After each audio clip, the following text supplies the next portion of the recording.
Vamos então. Boa tarde. Ah, ele tá pra cima. Aí, ó. Boa tarde. Outra. Esse bichinho tá com. Não é dos melhores. Se com o fio funcionar, fica mais tranquilo, minha santa. Oh, beleza.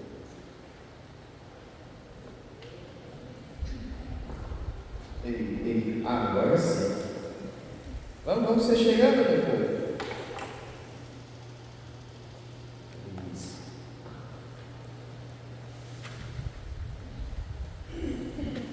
Pode deixar lá.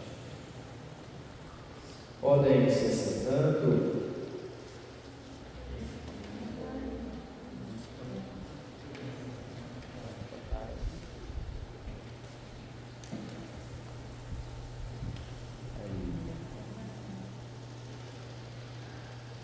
Esperar a nossa coisa melhor.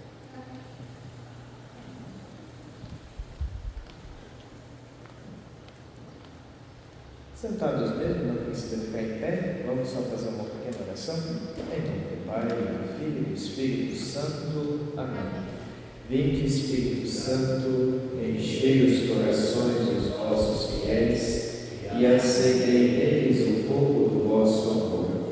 Enviai o vosso Espírito, e tudo será criado, e renovareis a face da terra. Oremos.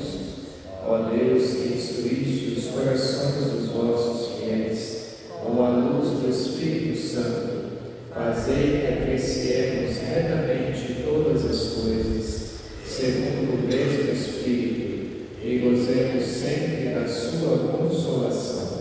Por Cristo Senhor nosso. Amém. Santa Teresa de Ávila, rogai por nós. São João da Cruz, rogai por nós. Em nome do Pai, do Filho e do Espírito Santo. Amém. Boa tarde, meus queridos, como vocês estão? Amém? Amém, graças a Deus. Bom, para iniciar essa formação, e se vocês gostarem, ela cabe fácil numa continuação, sem problema algum, mas aqui nós vamos num módulo inicial, por assim dizer. Aqui, nós primeiros, eu gostaria de introduzir o tema, o que nós estamos tratando. Vejam, meus caros, por muitos anos nas nossas comunidades, seja por bondade ou não, muitos de nós fomos privados da sabedoria dos santos acerca do que nós chamamos de perfeição cristã. Aqui, a obra por base, além de todas as outras aqui na minha mesa, para essa formação é essa, do Antônio Boio Marinho, padre dominicano, Teologia da Perfeição Cristã. Aqui ele junta dois ramos da teologia, a teologia ascética, que eu não entendi essa palavra, bem, de ascese e mística em duas, teologia da perfeição cristã. Ou seja, todo o caminho que nós passamos, a nossa alma, sobretudo, para chegar à perfeição, ou seja, o maior grau de santidade. Mas essa sabedoria, este conhecimento, porque por muitos fatores, não cabe aqui falar, muitos de nós não sabemos disso. E não é incomum em várias e várias homilias, em vários sermões, pregações, baterem muito na tecla sobre a santidade. Não que nós precisamos ser santos, não que é possível ser santo, não que devemos ser santos. Aí tudo bem, devemos fato, isso é óbvio, devemos ser santos. Mas ninguém nunca explica como ser santos.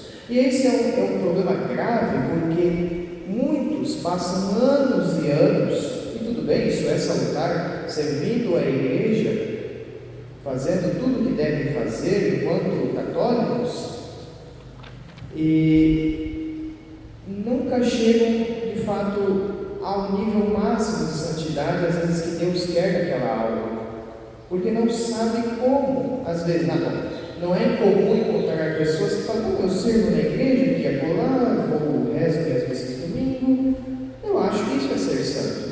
E aí, quando nós olhamos o testemunho, por exemplo, eu vi que ao fundo da igreja tem a relíquia de São Padre Pio, ou de outros santos, tantos da história da igreja, as pessoas pensam: não, isso é só para alguns. De fato, há níveis de santidade que são para poucos, mas a santidade é para todos. Nós veremos isso, existem graus de santidade. Deus quer todos santos, porque existe uma diferença singular entre ser santo e ser salvo. Nós vamos chegar nisso também.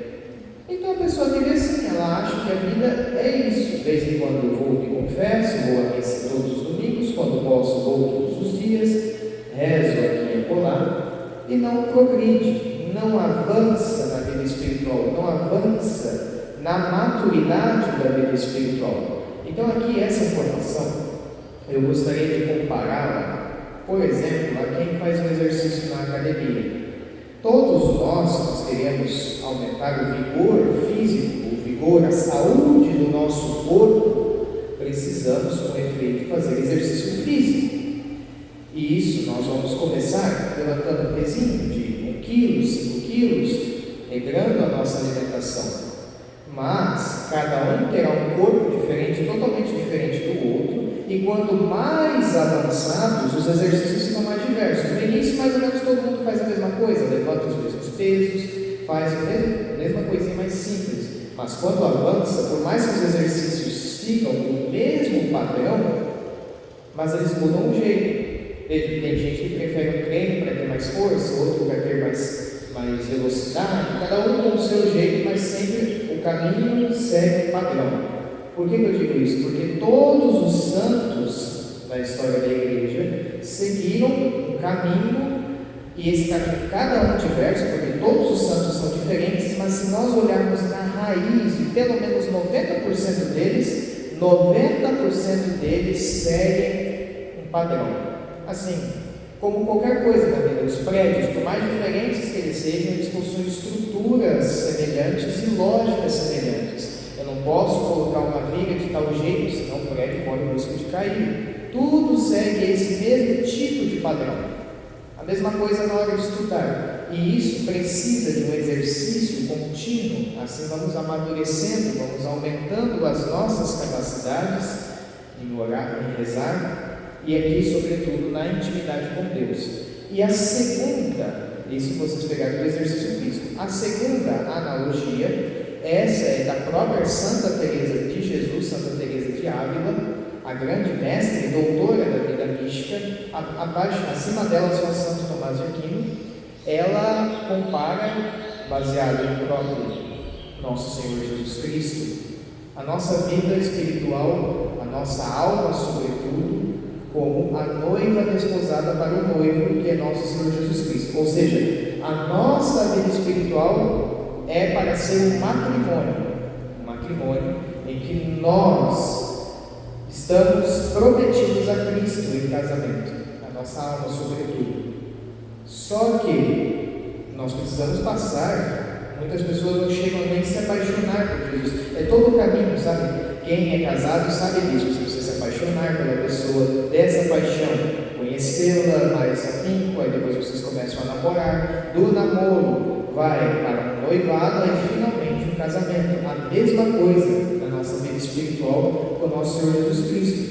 E aí nós veremos aqui como aumentar essa intimidade com o nosso Senhor.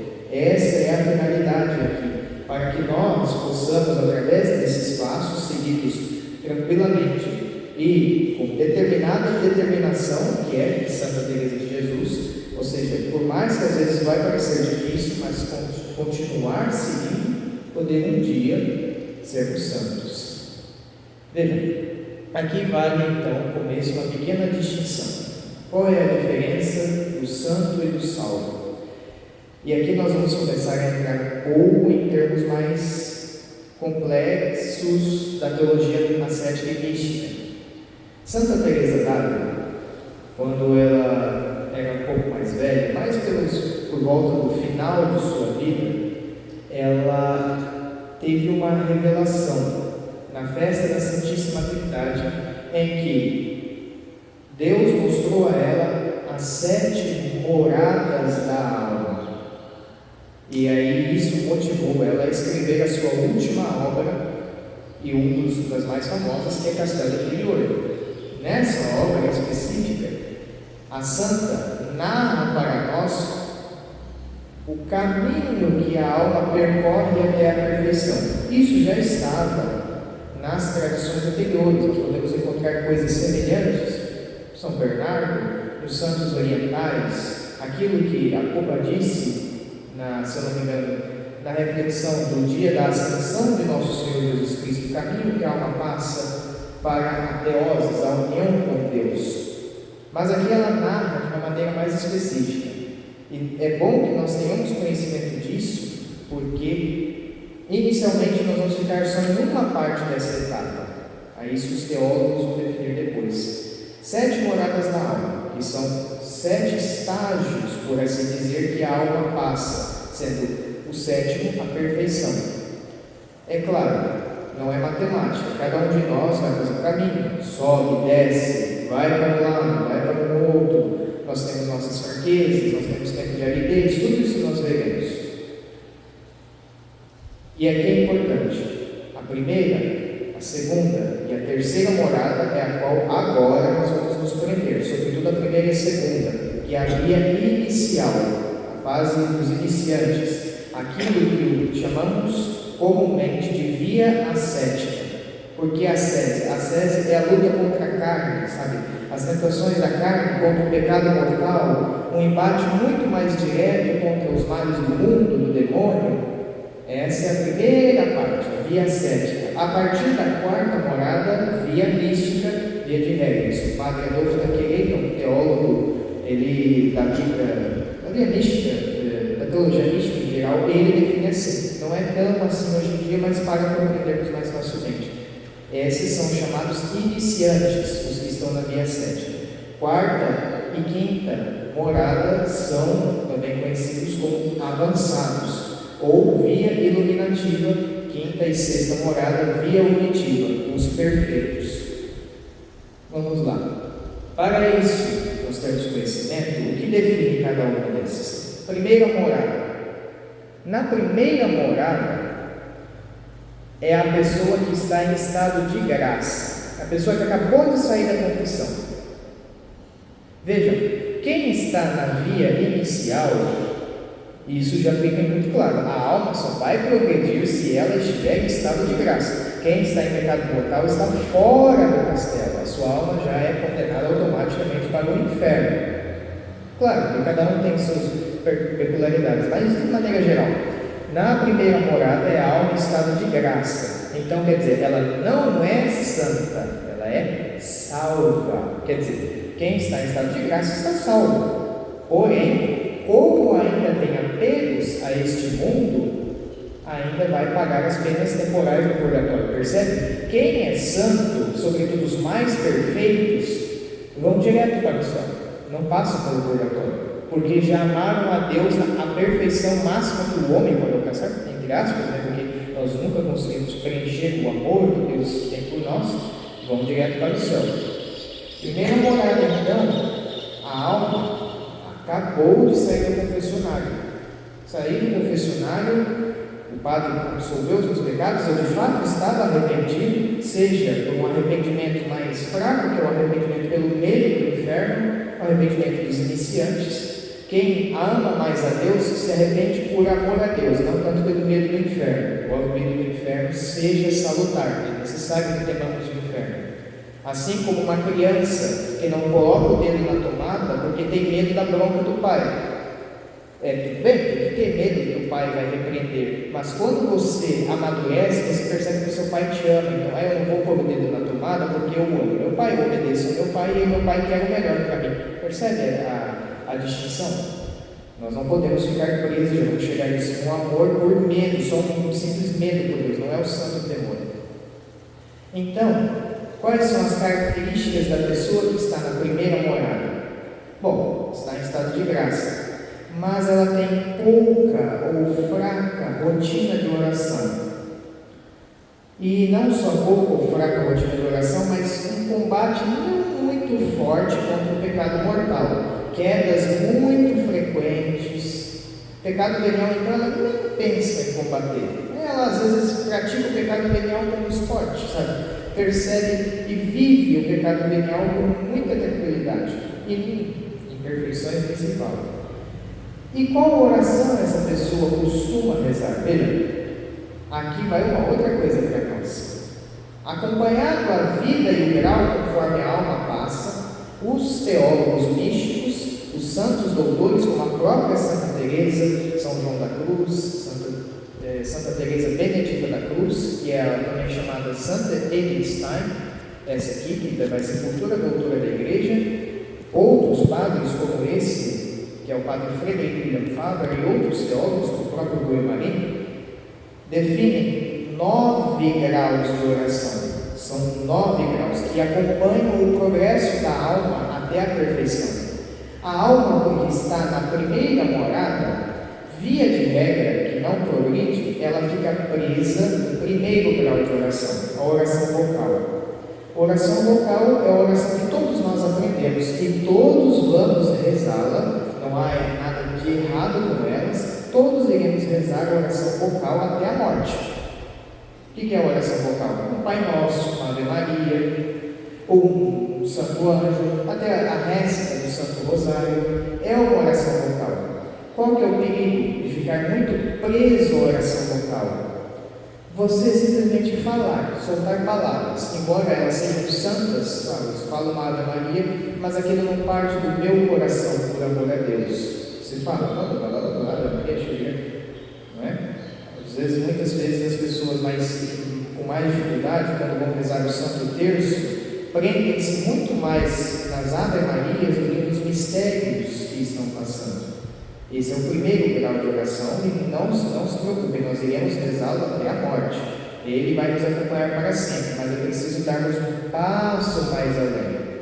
Tudo bem, Pedro, você falou da primeira morada, que é a morada inicial, a alma em estado de graça. Como ir para a segunda morada? E aqui que eu quero me prender a formação, porque dessa segunda morada, chega na terceira, vai acontecer uma coisa muito importante, e aí vai progredir e entrar na vida mística, a via da santidade, que é a partir da quarta morada. Para entrar na segunda morada, nós precisamos ter uma rotina de oração. Tecnicamente falando, ela é a morada mais fácil de se entrar. Mas não é uma simples rotina de oração, como, por exemplo, todo dia rezar o terço. Agora, de novo, rezar o Santo Rosário e salutar. Não. É uma rotina de intimidade. Veja, se a nossa vida espiritual ela é um caminho de amor com Deus, digamos que a pessoa que está na primeira morada, ela se apaixonou de longe por Deus, assim, ela gostou, viu? Deus achou bonito. Mas a partir da segunda morada, a pessoa precisa se apaixonar pela figura de Jesus Cristo. Igual modo, como eu dei o exemplo da academia, digamos que a pessoa da primeira morada, ela identificou que ela precisa ir para a academia, mas ela não faz um esforço de, eu sei que eu preciso, mas eu não vou. A pessoa que entra na segunda morada é aquela que percebe, agora eu vou dar o passo inicial, eu vou começar a ir uma rotina para a academia. Aqui, a pessoa que então quer entrar na segunda morada precisa avançar para o segundo grau de oração, e meus santos, todos nós precisamos disso. Se vocês querem ser santos, e dá tempo, todos nós precisam ir para o segundo grau de oração, porque o segundo, ele é, digamos assim, a porta de entrada para todos os outros. Todos os outros vão derivar do segundo grau de oração, que é a oração de meditação, ou oração mental, ou oração discursiva. Talvez esse aqui que é um pouco mais complicado.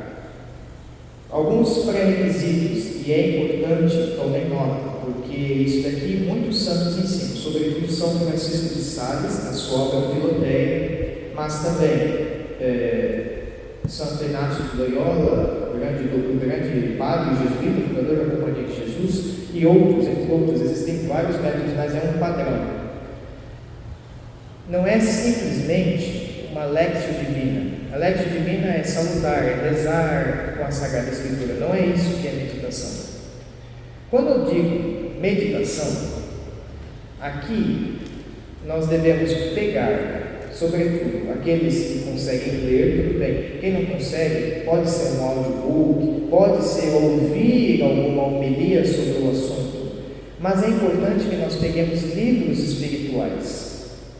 Livros espirituais, leiamos eles primeiro, nós chamamos isso de leitura espiritual, para que, quando terminada a leitura, nós não sejamos consumidos pela curiosidade, porque a curiosidade atrapalha a meditação. Aí depois de termos lido, aí sim, nós usamos esse livro para meditar. E aí, muito bem. Meditação. Me coloco diante da presença de Deus. Isso daqui dói. Pode ser na igreja, pode ser em casa, mas precisa ser sozinho. Isso é uma coisa pessoal. Até porque uma alma, vamos lá, a maioria aqui que eu conheço são pessoas que já casaram, namoram. Quando você quer ter um momento de intimidade com a pessoa amada, você faz isso com um grupo de amigos, com uma roda de amigos? Não.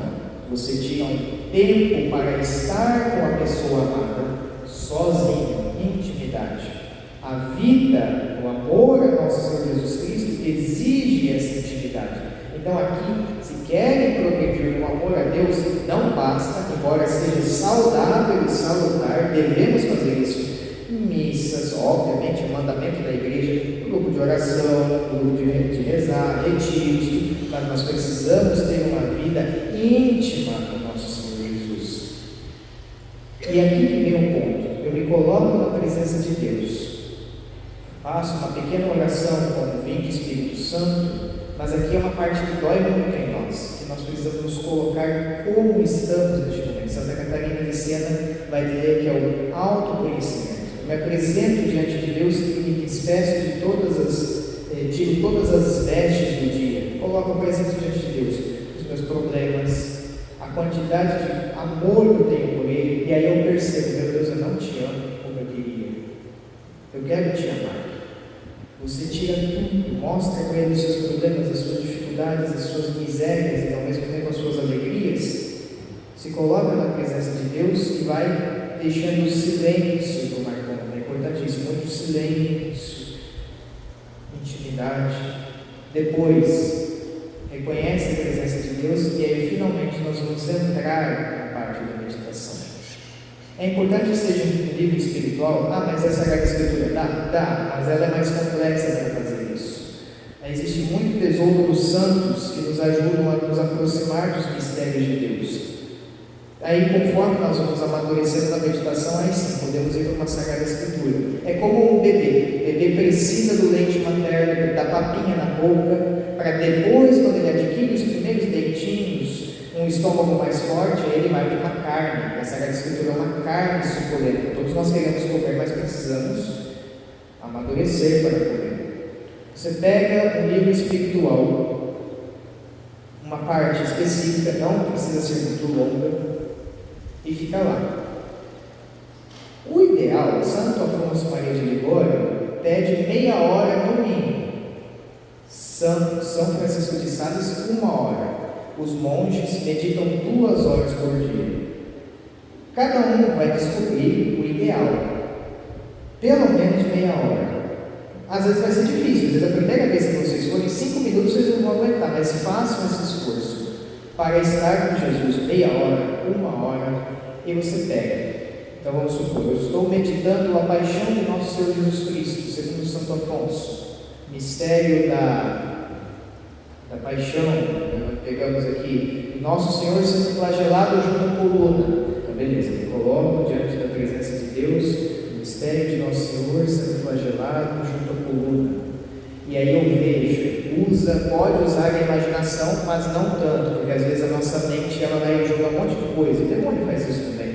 Ele começa a tirar a nossa atenção, usa a inteligência. Pode usar a imaginação, mas com o tempo pega a imagem da chibatada nas costas de nosso Senhor Jesus Cristo e fica naquilo. e aquilo, vai alimentando aquilo, vai pensando nos detalhes, do sangue de nosso Senhor escorrendo pelas costas, aí vai começar a gerar em você, talvez não de primeira, mas conforme vocês vão avançando na meditação, o que chamamos de afetos, ou uma espécie de amor. Esses afetos ordenados por Jesus vão começar a frutificar em nós o que os teólogos chamam de resolução. É a mesma coisa que quando você se apaixona por uma pessoa, você sabe o tamanho do calçado dela, o cheiro dela, a voz dela quando ela dorme, com cada detalhe. A mesma coisa, nós vamos nos apaixonando por Jesus, meditando os mistérios da sua vida. E aí você fica naquela imagem, gera um afeto, que é uma espécie de amor, esse amor vai gerar uma resolução. Eu dei o exemplo da chibatada, mas para ficar mais simples, nosso Senhor Jesus Cristo na manjedoura, nasce na manjedoura. Você se sente, vamos dizer assim, miserável, porque nós somos tão arrogantes e soberbos, e o próprio Deus nasceu no lugar onde os animais comem. Isso vai gerar então uma contrição, um arrependimento, uma humilhação que vai dar a resolução do quê? Humildade. Por que resolução? Porque isso precisa impactar na nossa vida. Não adianta você meditar e você não mudar em nada na sua atitude. Isso precisa gerar uma resolução, que é querer progredir. Eu vejo nosso Senhor Jesus Cristo na manjedoura, eu me humilho, eu me rebaixo diante da divina majestade. E aí eu preciso o quê? Fazer uma resolução, sair diferente, ser mais humilde, tijolinho por tijolinho, é devagar. Façam isso todo santo dia. Eu sei que às vezes a nossa vida é muito complicada, nós trabalhamos, nós temos faculdade, nós temos filhos, netos, seja lá o que for, mas precisamos dedicar este tempo ao nosso Senhor Jesus Cristo. E fazendo este exercício todo santo dia de meditação, tijolinho por tijolinho, nós vamos subindo na escada de Jacó, rumo ao céu. Vamos aumentando o nosso amor por nosso Senhor Jesus Cristo devagar. E aí, aquilo que parecia tão comum na nossa vida começa a se tornar meio absurdo. Você olha o entorno, aquilo que você gostava e te afastava de Deus, e você percebe, não posso mais fazer. Você começa a olhar para o irmão e enxergar no irmão uma pessoa que Deus ama. E aí você começa a abandonar o pecado. É uma das características das pessoas na segunda morada. Por amor a nosso Senhor Jesus Cristo, começa um combate muito mais firme ao pecado mortal. A pessoa chega, basta, pecado mortal nunca mais. Por quê? Porque isso ofende ao meu Senhor. Percebe? Esse é o ponto. Aí vai progredindo. Basta, pecado mortal nunca mais. Façam isso, vocês que estão agora na formação. Peguem e façam isso. Vão perceber a vida espiritual de vocês e vai frutificar. Não abandonem as outras coisas. Não abandonem o terço, não abandonem a oração em família, não abandonem nada disso. Mas mergulhem de cabeça na intimidade do nosso Senhor. Tirem um tempo no quarto, na sala, onde quer, na igreja, venham, meia hora, comece. Não consigo, só consigo 5 minutos. Comece 5 minutos, mas tenha este tempo de intimidade. E depois os 5 fica mais fácil, porque Deus vem em nosso auxílio e vai dando as graças. Depois vem 10, 15, meia hora, 1 hora. E vai aumentando o amor, vai aumentando os afetos, vai aumentando as coisas que nós vamos receber de Deus, porque não se esgota, de Deus não se esgota. Vai aumentando o amor. E aí é muito interessante. Esse livro aqui é um dos que eu recomendo para aqueles que vão começar. A Imitação de Cristo. Esse livro aqui formou diversos santos. Tomás de Kempis. Ele é pequenininho, ele tem uma linguagem mais simples, mas esse livro é fundamental para quem quer começar. Um excelente livro. Esse livro era obrigatório na formação de padres há décadas atrás. Todos leram a Imitação de Cristo. Dom Henrique Soares, por exemplo, o saudoso bispo, ele entrava na igreja escondido e subia na torre do sino para meditar a Imitação de Cristo. Percebem? Recomendo isso. E sobretudo, os mistérios da vida de Cristo. Tem várias obras. Filoteia mesmo. Filoteia tem meditações lindas sobre Nosso Senhor no meio. Ela ensina também como meditar. São Francisco de Sales ensina. Nós temos Santo Afonso Maria de Ligório. Santo Afonso Maria de Ligório escreveu diversos livros de meditação, seja a novena de Natal dele, que é só sobre meditar o Natal, seja a Paixão de Nosso Senhor Jesus Cristo, é uma obra excelente. Eu gosto de meditar como essa, porque meditar a Paixão é o melhor de todos, e qualquer outra obra nesse sentido. Beleza, você começa a meditar, começa a progredir na vida espiritual. A pessoa deu um passo, chegou à segunda morada, mas ainda não é suficiente, obviamente. Você ainda é salvo, você não é santo. Porém, uma coisa você começa a perceber: velhos hábitos você vão jogando fora, velhas atitudes vai abandonando, e na hora de rezar, as orações começam a ficar, digamos assim, mais simples. Não quero entrar muito neste tópico, porque aí vai destoar muito. Faça pouco disso que eu pedi para vós. Medite, comece a meditar. Caberia aqui, no caso, a segunda parte dessa formação, que é avançar. Mas aqui, só para que vocês saibam, que é muito bonito, o que acontecerá quando chegarem na terceira morada e finalmente na quarta. A alma, quando ela entra na terceira morada, como ela percebe? Primeiro, ela já tem uma rotina de oração bem estabelecida. Ela já reza todo o santo dia na intimidade com Deus. Algumas coisas vão acontecendo, as orações vão ficando cada vez mais simples. São os terceiros e o quarto grau de oração, que para não encher a cabeça de vocês com muito conteúdo, não vou falar tanto. Só que ela fica muito cheia de si mesma. Também entrarei em detalhes disso em uma outra ocasião, se Deus me permitir. Mas ela fica muito orgulhosa. E o orgulho eu faço tudo direitinho. Tanto que uma alma na terceira morada, via de regra, nem peca mais totalmente. Já não tem mais pecado mortal. Mas ela fica cheia de orgulho. É basicamente o jovem rico. O jovem rico, quando ele chegou diante de Nosso Senhor, ele falou: bom mestre, o que devo fazer para ser salvo? Se não me engano, essa é a versão do Evangelho de Mateus, São Mateus. Aí Nosso Senhor diz: olha, segue os mandamentos, cumpre a lei direitinho, os 10 mandamentos. Todos nós de cor e São Tiago devemos cumprir. Ele fala: mas mestre, eu já faço tudo isso. Aí ele falou: então, se queres ser perfeito, vá, venda tudo o que tens, dê aos pobres e siga-me. Dê aos pobres e siga-me. Aqui, o jovem rico, ele vai embora triste, porque ele era apegado. A alma na terceira morada terá um fenômeno que todo mundo vai passar quando chegar, que isso, quem vai falar muito bem é São João da Cruz. Ele tem uma obra, Subida do Monte Carmelo, Cântico Espiritual, onde ele vai dizer sobre a noite escura.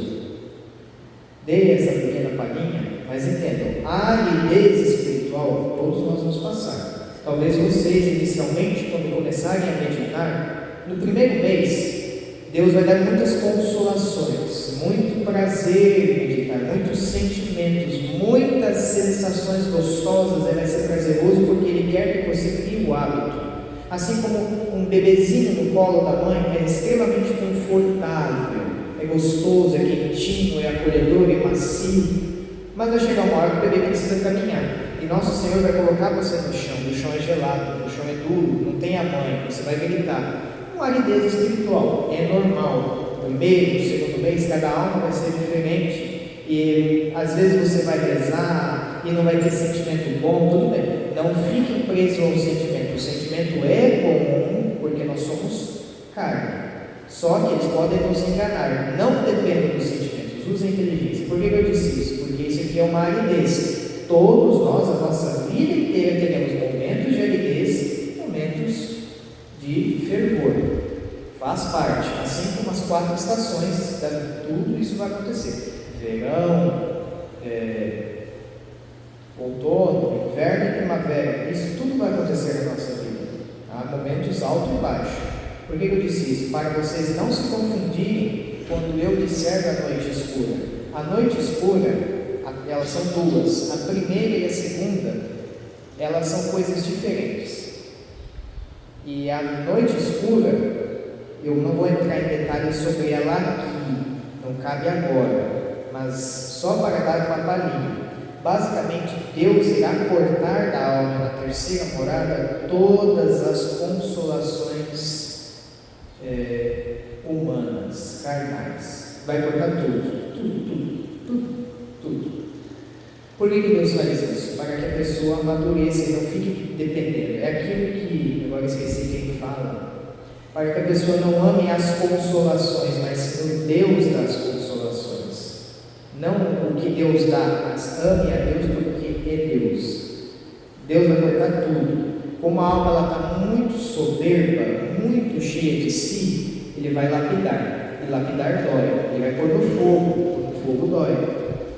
Mas quando Deus quiser, e aqui será um milagre, e de fato é só quando for vontade dele, e essa é a grande diferença. Na via ascética, nós aqui no caminho inicial, é muito nosso, embora sempre Deus está agindo, mas é muito nosso. O nosso combate contra o pecado mortal é a minha força para ir rezar, mas a partir daqui é total Deus. Deus vai fazer um milagre na vida dessa pessoa e ela vai atravessar a primeira porta estreita. Ela precisa ser pequena, ela está muito grande, ela vai ficando pequenininha, humilde, como uma criança, ela entra na porta estreita, a primeira.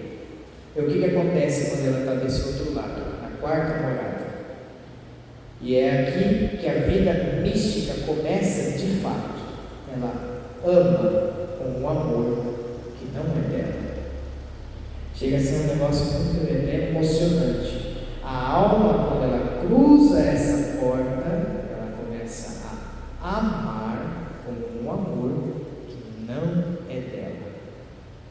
Por quê? Porque ele começa a pegar a caridade, o amor que vem de Deus.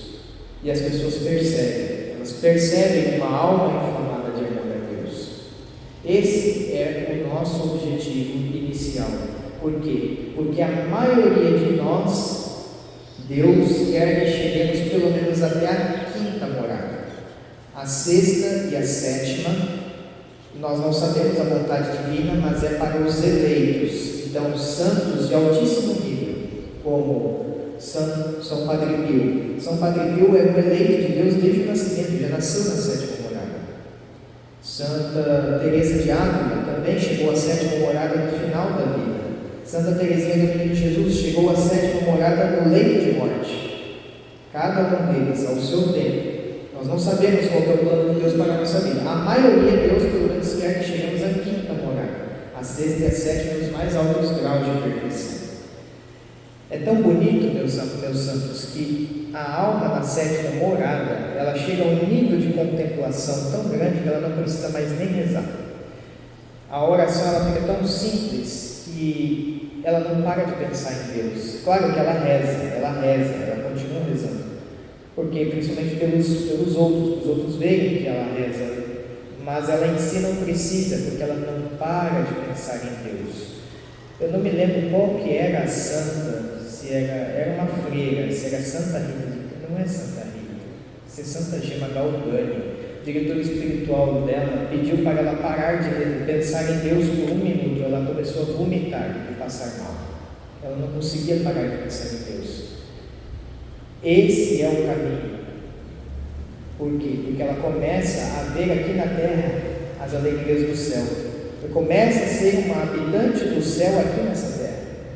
Mas para que isso aconteça, nós precisamos dar esse passo inicial e sair da mesmice da primeira morada. Quantos de nós não temos? A maioria, é uma situação muito triste, porque a maioria dos católicos praticantes estão presos na primeira morada. Quantos de nós olhamos em volta, vamos para as outras comunidades, as pessoas às vezes ficam presas a uma religião do fazer. Eu preciso fazer as coisas, eu preciso cumprir regras, nós precisamos começar a fazer por amor. e por amor a Deus, não porque é simples o costume, porque não, tudo por amor a Deus. Para fazer esse passo, precisamos nos apaixonar. Se empenhem nisso, comecem a meditar, meditem, porque a glória que Deus prepara para cada um de nós é muito maior. E se empenhem nisso, se dediquem a isso, vocês vão perceber, talvez não na primeira semana, depende de cada um, mas no primeiro mês você vai começar a perceber as diferenças na alma, no segundo mês, as diferenças em como se enxergar, em como unir-se a Deus se tornou uma coisa, quase uma necessidade, eu preciso disso. A pessoa sente sede de Deus. Esse é o lema que eu escolhi para a formação. A minha alma tem sede de Deus, a tal ponto que você se apaixona por Deus como um adolescente que se apaixona, que tem um bobo por uma menina na escola e não consegue parar de pensar em outra coisa, não ser nela. Eu quero cada vez mais, eu quero as coisas de Deus, eu quero me aproximar, Isso é natural, isso vai acontecer, e vai acontecer a aridez também, porque Deus prova pela dor, para que nós não fiquemos com uma imaturidade, mas coragem, façam isso. Eu creio que aqui já está bom. Alguém tem alguma dúvida, pode perguntar, fique à vontade, eu sou total. Aqui abre, se vocês gostaram, para a segunda parte, que aí eu quero entrar nesse ponto, na noite escura, específica da terceira morada, mas não quero entrar demais, porque senão eu já falei muita coisa, muito conteúdo. Alguém aqui tem alguma dúvida? Pode perguntar, pelo amor de Deus. Diga.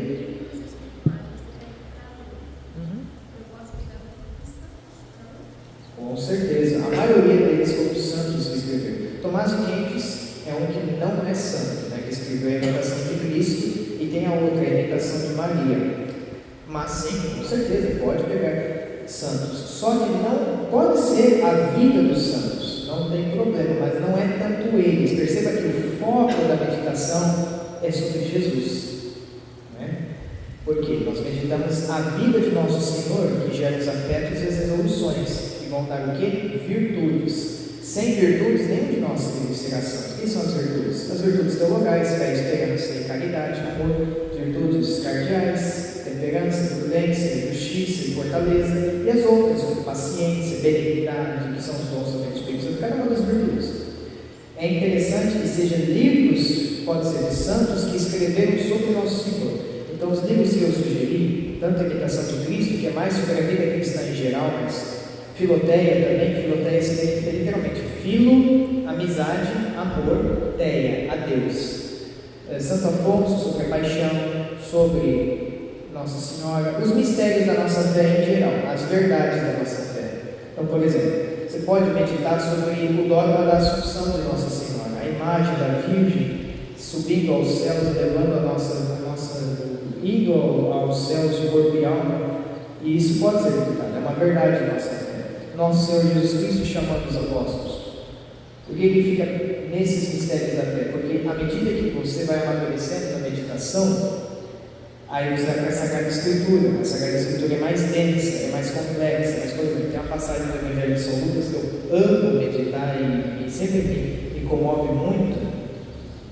Nosso Senhor Jesus Cristo, diante daquele leproso que se ajoelha e se joga aos pés dele, ele fala assim: Mestre, se quiseres, tu tens o poder de me curar. Ou seja, ele é humilde, ele ainda fala, se quiseres. E aí o evangelista, uma coisa muito bonita, ele fala, Jesus toca a face do leproso e fala, eu quero, fica curado. E só nesse pequeno trechinho, você já imagina a ternura, o amor de nosso Senhor em tocar. E quando você pensa o leproso, tenha de fato um leproso doente, mas não é necessariamente o leproso aqui. É nós, somos nós, as nossas misérias, os nossos pecados, o nosso Senhor veio e toca. Olha isso já nos gera toda uma mentalidade. Se o nosso Senhor, que é Deus, se dispôs a tocar a eu que sou miserável, como é que eu não posso? Está vendo? Já gerou muita coisa só esse pequeno trecho. Mas a Sagrada Escritura, ela costuma ser mais complexa. É bom que sejam os livros, por exemplo, Santo Afonso, ele é muito interessante, porque ele faz todo um esquema catequético. Eu não trouxe uma obra dele aqui, mas se eu tivesse trazido, eu ia mostrar. Ele explica uma questão teológica muito fácil de ler, da paixão de nosso Senhor Jesus Cristo, e ele próprio já propõe uma meditação. Ele faz um texto meditativo: ó Senhor, olha aqui as minhas misérias. Isso você já pode usar. Santo Afonso, interessante. São as verdades da nossa fé. Vocês podem ver? Mais alguma dúvida? Pergunta, não é? Pergunta. Porque isso é um compromisso que vocês fazem diante de Deus. Uma vez que sabem dessas coisas, precisam aplicar na vida. Senão, isso se torna negligência. Não é? É aquilo. E ensinem os outros. Ensinem as outras pessoas. Seja um exemplo de virtude, porque isso as crianças vão se acostumando. Nós, às vezes, chegamos a uma idade mais avançada para começar a amar a Deus. Façam com que as pequenas gerações já comecem amando a Deus desde cedo. Imagine, nós tivemos recentemente na Avisada no São Carlos, com 16 anos, o menino já está no céu, entendeu? Isso começa da família. A maioria que eu vejo são pessoas mais velhas. Alguns são avós, outros são pais.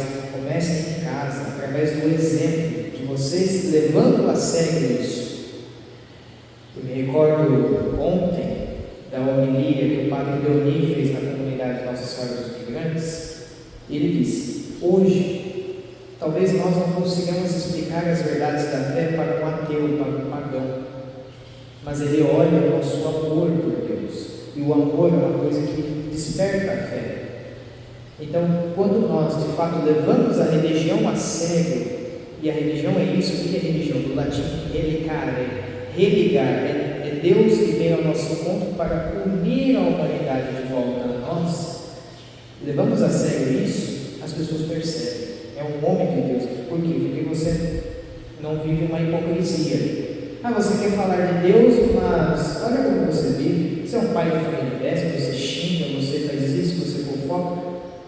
Se você se apaixona por nosso Senhor Jesus Cristo, e a meditação nos proporciona isso, você começa a enxergar como Jesus enxerga. Bem, aqui eu falei da passagem do leproso. Nós começamos a enxergar as coisas de maneira diferente. Você enxerga uma pessoa que está no pecado, você não tem nojo, repulso, não, você olha, meu Deus, tem piedade de nós. Olha, se não fosse pela sua graça, eu estaria do mesmo jeito. Você é Santo Agostinho, eu estaria até pior. Eu falo desse jeito: se não fosse pela sua graça, eu seria pior que esse pecador. Você começa a olhar as coisas de uma maneira diferente. Você olha um pobre jogado no chão, na sarjeta, na rua, você tem amor, você tem vontade, meu Deus, eu queria levar, eu queria dar um banho nesse homem, eu queria cortar o cabelo dele, eu queria encher de comida, tá entendendo? Isso começa a surgir, começa a brotar esse amor. E esse nem é o amor, embora sim é o amor teologal, mas não é o amor da pessoa que está na quarta morada, porque ali já começam as virtudes heróicas, coisas que nós normalmente não conseguimos fazer. Por exemplo, o martírio.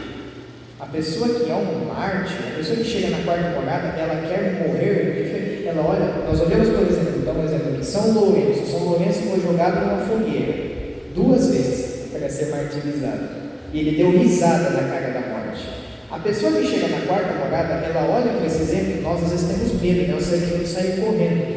Ela fala: eu quero ainda pior, eu quero morrer por Deus de uma outra maneira. Está entendendo? Então o amor aqui começa a ser muito maior. Eu quero. Se eu pudesse ser mártir agora, é aquele que Santo Antônio, que nós estamos fazendo novena para ele queria ir para Marrocos para morrer por Deus. Está entendendo? É o que os padres jesuítas enfiavam nos navios sem comida, com rato, com doença, para ir para a Índia para morrer por Deus, evangelizar. Esse tipo de amor, as almas na quarta morada, é aquela que já passou a porta estreita. E nós precisamos chegar a esse nível de amor, né? É o amor que Deus tem por nós, porque Ele fez uma loucura humana.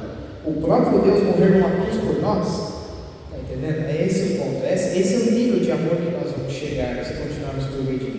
Mas como tudo que é bom nessa vida, tijolinho por tijolinho. Abandonem o pecado mortal de uma vez por todas em vossa vida. Isso deve ser um projeto. Nós não temos direito de pecar de maneira alguma. Abandonem o pecado mortal. Abandonem as ocasiões de pecado. O que é uma ocasião de pecado? Por exemplo, a pessoa ela quer se livrar da cerveja. Não, eu não quero mais beber cerveja. Ela faz mal para mim, eu sofro de alcoolismo. Mas eu continuo frequentando o boteco. Eu sinto o cheiro da cerveja, mas eu não bebi, né? Eu não tomei a cerveja. Mas se você continua se expondo ao perigo, você se torna negligente. A mesma pessoa que é um ex-viciado em droga, mas ele continua frequentando os mesmos lugares, tem as mesmas amizades que arrastam ele para o buraco. Então, no fundo, ele não está levando a sério a vida espiritual. Eu não sei qual que é a miséria que cada um de vocês tem. Cada um de nós temos a nossa miséria. Mas precisamos abandonar a ocasião do pecado. Seja lá qual for a sua, abandone, perceba. Isso também a meditação vai te dar uma maturidade de perceber. É um aplicativo no celular. É uma pessoa específica que está me levando para a fila da confissão. Ao mesmo tempo, frequência nos sacramentos.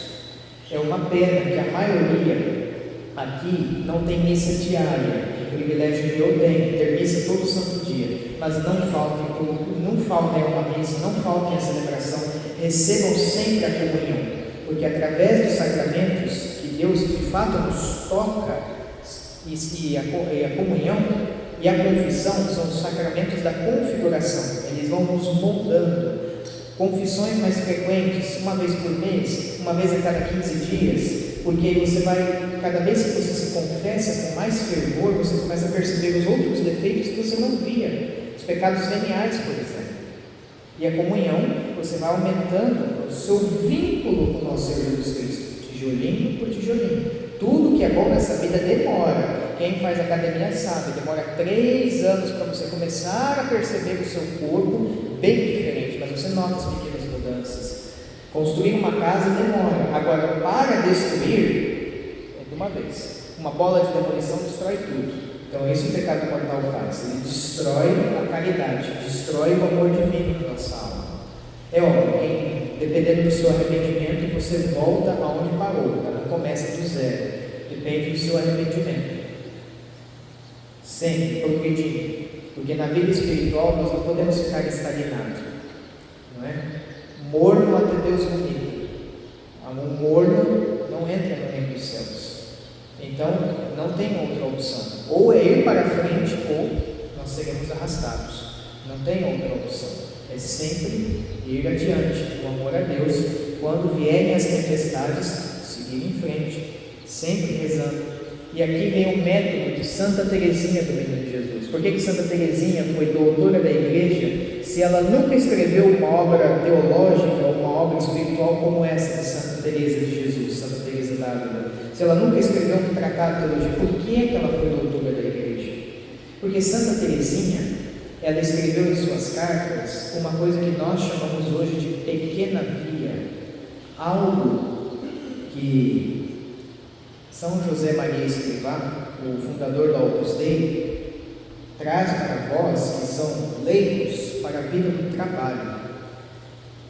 São José Maria Escrivá, usando de Santa Teresinha e de sabedoria de outros santos, ele percebeu, porque a maioria do povo católico não são monges, não são freiras, não são padres, mas o maior santo da história da igreja não foi nenhum monge, nem um padre, nem um frei.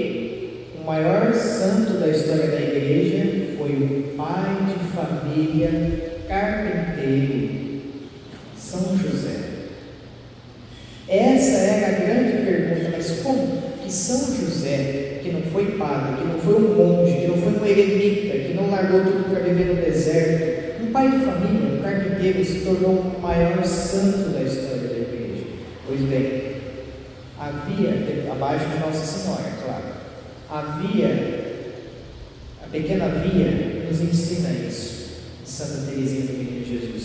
É um exercício que façamos sempre. Pode parecer simples, mas não é. Na hora H não é. Tudo o que nós fazemos, tudo que nós fazemos que é de fato bom e justo, façamos por amor a Deus. Eu, por exemplo, Você foi chamado por quem tem uma autoridade e vai lavar o banheiro, que é um ato mais humilhante, mas por amor a Deus, lava aquele banheiro. É curioso que quando a pessoa fica mais santa, ela quer os piores atos. Santa Teresa de Calcutá, e escolheu o seu nome Teresa por homenagem a Santa Teresinha, ela gostava de fazer as piores coisas, cuidar dos doentes mais doentes, que estão com bicho, que não sei o que, de limpar o banheiro, por amor a Deus, por humildade. Então você faz tudo por amor a Deus. Eu vou lavar essa louça aqui, que louça grande, a pessoa, nós geralmente murmuramos, reclamamos, é coisa da nossa vaidade, das nossas vaidades. Mas a Santa Teresinha é o contrário, tudo ela fazia por amor a Deus. Suportar uma pessoa chata por amor a Deus, porque ali é um filho de Deus. Limpar o chão por amor a Deus. Isso faz tudo. A pequena Via, São José Maria Escrivá, tem as 3 obras, Caminho sobre o Forja. Opus Dei, muito disso, da vida do trabalho como sendo algo que nos leva para Deus. Aprendam, sejam devotos de São José, homens e mulheres, sobretudo os homens.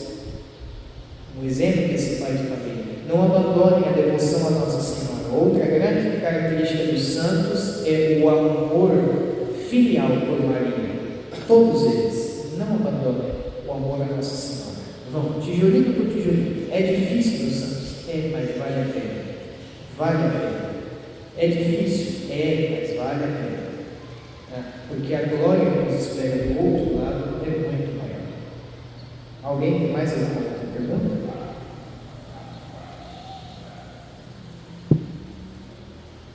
Olha aí, o sorriso, olha, mandaque, bastante conteúdo. E só expliquei que nós só estamos na fase inicial, nós só saímos da primeira morada. Tem muito chão para rolar. Façam isso. Eu quero ver todos no céu. Entendeu? É meu dever. Eu sou seminarista, não sou padre, mas é dever nosso. Os documentos sobre a formação dos padres, é dever nosso formar os nossos leigos.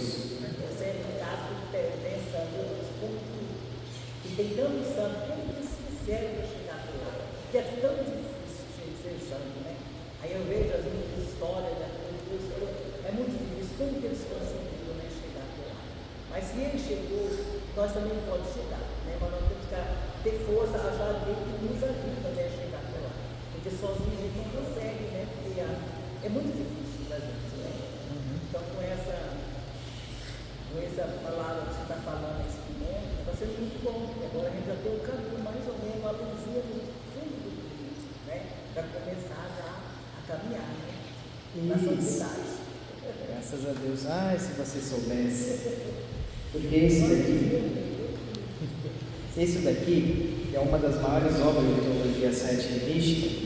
Ele é um padre dominicano. Então ele pegou toda a sabedoria dos dominicanos e colocou na espiritualidade dos carmelitas. Então foi um negócio sistematizado. Aqui está tudo sistematizado, bonitinho. O que acontece? Quando a graça vem, a graça infunde, as virtudes, os vícios, quando o que combate, tudo isso está no tesouro da igreja. A igreja nos ensina o caminho. Infelizmente, agora vocês não podem dizer isso, hoje a igreja vos ensina, mas a maior parte dos santuários dos santos não tem isso. E isso nós só estamos no primeiro passo. Eu só peço para vocês, comecem a meditar, comecem a fazer isso, que aí nós já vamos ver o que vai acontecendo na alma. O que Santa Teresa d'Ávila chama de doce ventura, né? As aventuras da providência divina. Vejamos, a nossa melhor versão é aquela que Deus sonhou para nós. Façam o sonho de Deus acontecer em nossas vidas. Comece. Ele puxa pela mão. Comece. Chega na humildade diante do nosso Senhor. Senhor, eu não te amo como o Senhor, eu não te amo, eu quero te amar, eu não quero viver assim.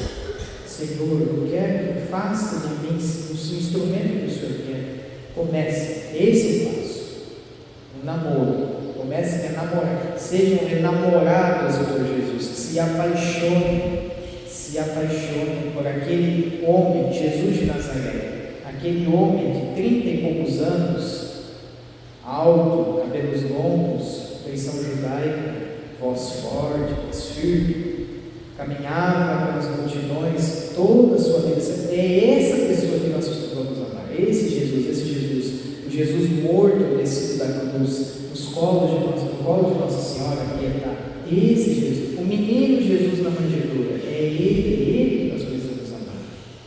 Não tem aquela parábola das virgens prudentes e o óleo é a nossa fé, a fé e o amor, que nós precisamos aumentar dia a dia, manter a lâmpada acesa do amor, porque o noivo está chegando, ele vem buscar a nossa alma, para que nós não cheguemos sem o óleo e sejamos deixados para trás.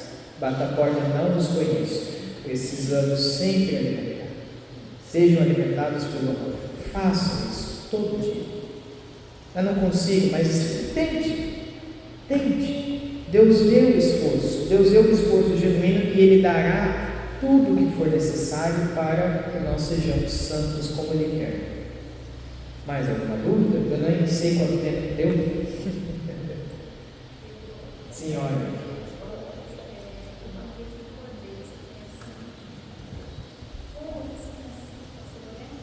Conheço o doutor Scott.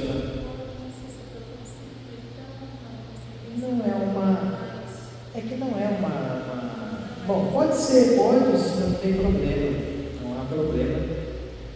O doutor Scott é muito bom, o Banquete do Cordeiro é uma boa obra, mas de preferência, esse aqui, por exemplo, Imitação de Cristo, olha o tamanho. Aqui, por exemplo, você vai ter o capítulo que tem, se não me engano, 4 partes.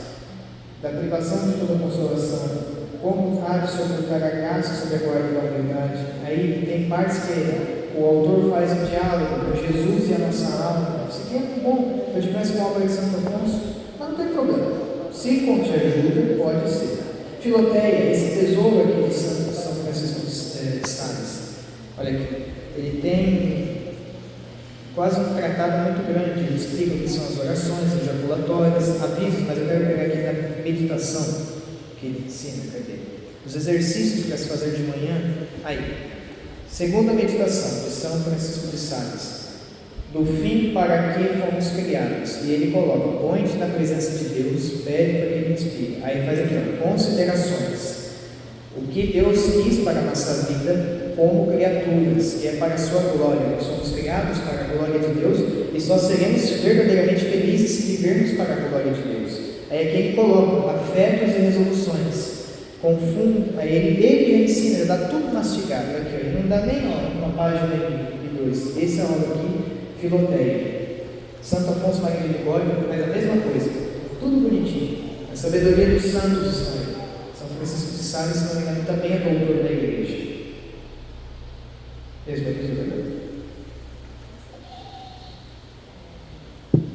Mais alguma dúvida? Você pensa aplicar no celular quanto tempo deu? Uma hora, perfeito. Então acho que já dá para nós encerrarmos. Uma pequena oração. Pelos favores recebidos, nós os agradecemos, Senhor. Viveis e reinais pelos séculos dos séculos. Amém. Coloquemos tudo nas mãos de Nossa Senhora, esses aprendizados, para que levemos para a nossa vida por todos os dias. Ave Maria, cheia de graça, o Senhor é convosco. Bendita sois vós entre as mulheres, bendito é o fruto do vosso ventre, Jesus. Santa Maria, Mãe de Deus, rogai por nós, pecadores, agora e na hora de nossa morte. Amém. Nunca se esqueça de Nossa Senhora. Ela guardava as coisas no seu coração e meditava sempre. Está lá na Escritura. Se vemos e sempre estaremos reunidos, em nome do Pai,